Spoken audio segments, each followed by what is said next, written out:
नमस्कार, मी पंजाब डक. आज आहे 7 मे 2026. तर आज विदर्भामध्ये वर्धा, नागपूर, भंडारा, गोंदिया, चंद्रपूर, यवतमाळ त्या पट्ट्यामध्ये आज देखील थोड्या प्रमाणात पाऊस येणार आहे, म्हणून हा अंदाज लक्षात यायचा. त्याच्यानंतर परभणी, हिंगोली, नांदेड या भागातील हळदीच्या शेतकऱ्यांनी म्हणजे उद्या 8-9 तारखेपासून 8-9च्या दरम्यान तुमच्याकडे देखील एक अवकाळीचा मान्सूनपूर्व अवकाळी येणार आहे. थोडाच आहे, म्हणून तुम्ही तुमच्या हळदीची जरा 2 दिवस काळजी घ्यायची. पण राज्यात मात्र 15 मे ते 20 मे त्या दरम्यान मान्सून पूर्व चांगला काही ठिकाणी पावसाळ्यासारखं पाणी साचेल असा पाऊस पडणार आहे. त्याच्यामध्ये कोल्हापूर जिल्हा, सांगली जिल्हा, पुणे जिल्हा, अहिल्यानगर, धाराशिव जिल्हा, बीड जिल्हा, कडाष्टी, जामखेड,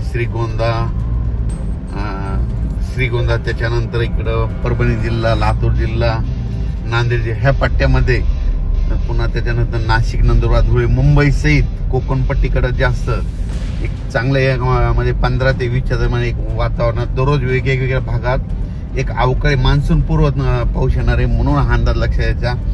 ज्यांना हळद लागवडीसाठी तुम्ही शेतं तयार करून घ्या, कारण की एक चांगलं एक वातावरण तयार होणार आहे आणि त्याच्यामध्ये तुमच्या हळद असेल, मिरची लागवड असेल, त्याच्यामध्ये ते पोषक वातावरण ठरणार आहे. म्हणून हा अंदाज लक्षात यायचा. आणि 2000 शेतकऱ्याला सांगू इच्छितो की यावर्षी मान्सून वेळेवर येणार आहे, म्हणून शेतीचे आजच्यानं 32 दिवस पाऊस राहिला आहे. म्हणून तुम्ही शेतीची कामे करून घ्या. पावसाचं काम करणार, त्याच्यामुळे आपण आपले शेतं तयार ठेवणं सगळ्यात महत्वाचं आहे. म्हणून हे सर्व शेतकऱ्यांनी लक्षात द्यायचं.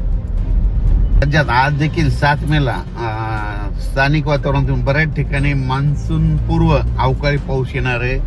हे सर्व दूर नाही पडणार, फक्त तुरळक भागात म्हणजे विदर्भातच जास्त प्रमाण आहे, म्हणून हे लक्षात यायचं. आणि उत्तर महाराष्ट्रात देखील तुरळक ठिकाणी क्वचित ठिकाणी पडणार आहे, म्हणून हे लक्षात यायचं. त्याच्यानंतर 8-9 तारखेपर्यंत हे असंच वातावरण खराब राहणार आहे. मान्सून पूर्व अवकाळीचा पाऊस आहे हे. पण 15 ते 20चा मात्र चांगला पाऊस पडणार आहे, म्हणून हा अंदाज सर्व शेतकऱ्यांनी लक्षात घ्यायचा. अचानक वातावरण बदल झाला तर परत उद्याच्याला एक मेसेज दिला जाईल. धन्यवाद. तर मंडळी, हे आहेत प्रसिद्ध हवामान तज्ज्ञ पंजाबराव डक. त्यांनी अत्यंत तातडीचा संदेश आज आपल्याला दिला. आज आहे 7 मे. 7 मे रोजी ते प्रवासादरम्यान असताना चालू गाडीमध्ये त्यांनी हा संदेश आज आपल्यापर्यंत पोहोचवण्याचा प्रयत्न केलेला आहे.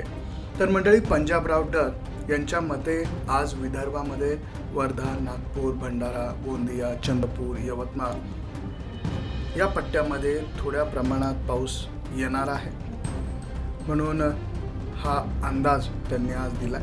त्यानंतर मराठवाड्यातल्या परभणी, हिंगोली, नांदेड या भागातल्या हळद करणाऱ्या शेतकऱ्यांमध्ये उद्या 9 तारखेपासून 8 ते 9 या तारखेच्या दरम्यान अवकाळी मान्सूनपूर्व पाऊस येणार असल्याची माहिती त्यांनी दिलेली आहे.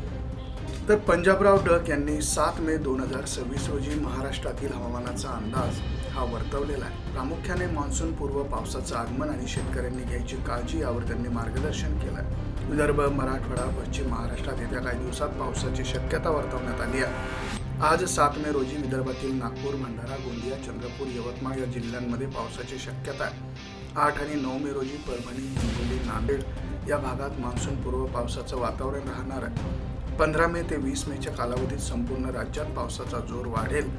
कोल्हापूर, सांगली, पुणे, अहिल्यानगर, धाराशिव, बीड, लातूर, नाशिक, धुळे आणि मुंबईसह कोकणपट्ट्यात पावसासारखं पोषक वातावरण तयार होईल.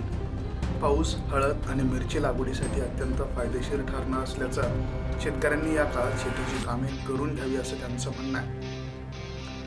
मराठवाड्यातल्या परभणी, हिंगोली आणि नांदेडमधल्या हळद उत्पादक शेतकऱ्यांनी 8 ते 9 मे दरम्यान हळदीची काळजी घेतली पाहिजे असं त्यांचं म्हणणं आहे. हळद आणि मिरची लागवडीसाठी शेतकऱ्यांनी आपली शेती तयार करून घ्यावी असं देखील त्यांचं सांगणं आहे. तर मंडळी, पंजाबराव डक यांनी हवामानातील अंदाजानुसार अपडेट दिल्या जाईल असा संदेश या ठिकाणी दिलेला आहे. राज्यात 7 मे पासून पावसाचं वातावरण तयार होत आहे असं त्यांनी सांगितलेलं आहे. 15 ते 20 मेच्या दरम्यान मोठा मान्सूनपूर्व पाऊस अपेक्षित असल्याचं देखील त्यांनी म्हटलं आहे. शेतकऱ्यांनी या पावसाचा फायदा घेऊन शेतीची पूर्वतयारी वेळेत पूर्ण करणं हे महत्त्वाचं असल्याचं आणि अतिशय तातडीचा हा संदेश त्यांनी या ठिकाणी दिलेला आहे.